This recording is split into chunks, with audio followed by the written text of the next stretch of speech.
process of game development is like an endless loop of gathering informations. Starting from exploring existing works, getting ideas on designs, levels, gameplay experiences, plan how I will build what I want to build, study number of programs, and pretty much like any other types of projects. The very first step of game development is analyzing and breaking down existing successful works.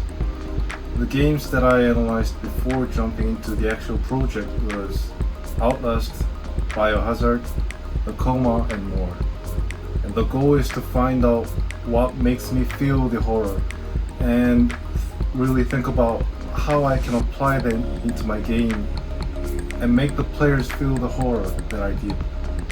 If you compare the realistic 3D horror games like Biohazard series and Outlast series to other games like PUBG, GTA series, or Star Rail, you'll notice that something's missing on the horror games, and that is in-game user interface.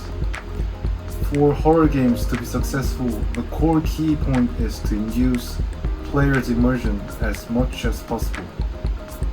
Many realistic graphics-oriented horror games achieve the goal of evoking an exceptionally immersive experience by deliberately getting rid of or minimizing the in-game user interface so that they can create an atmosphere where players can feel as though they're not merely playing a game but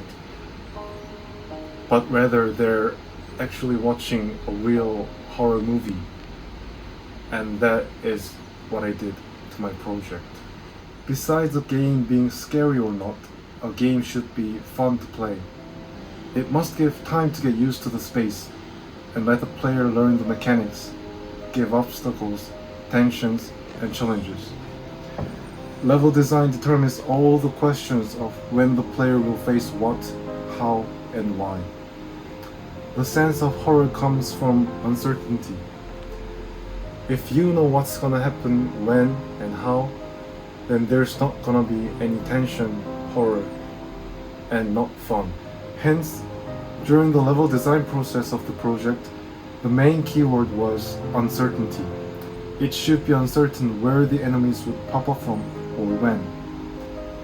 Players should be uncertain what will become of themselves next and where to go. Of course, there should be some clues so that players can proceed to the next level. After everything was planned out, the next step was creating the scene using Unreal Engine. Meanwhile, some assets were brought from Quixel Bridge. The cages and the greenhouse was built by myself using Blender.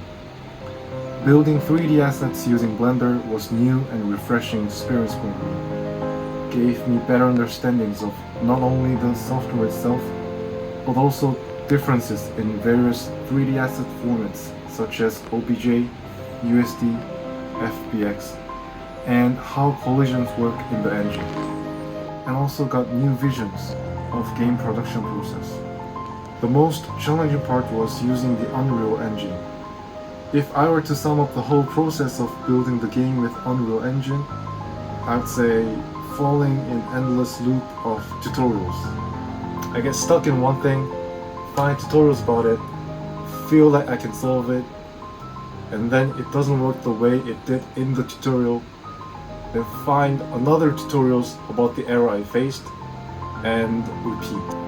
The outcome of this project is not only the fact that I have created and published my own game in my life for the first time, but also that I have initiated a project with constant challenges and overcame the challenges by myself and made it to the end.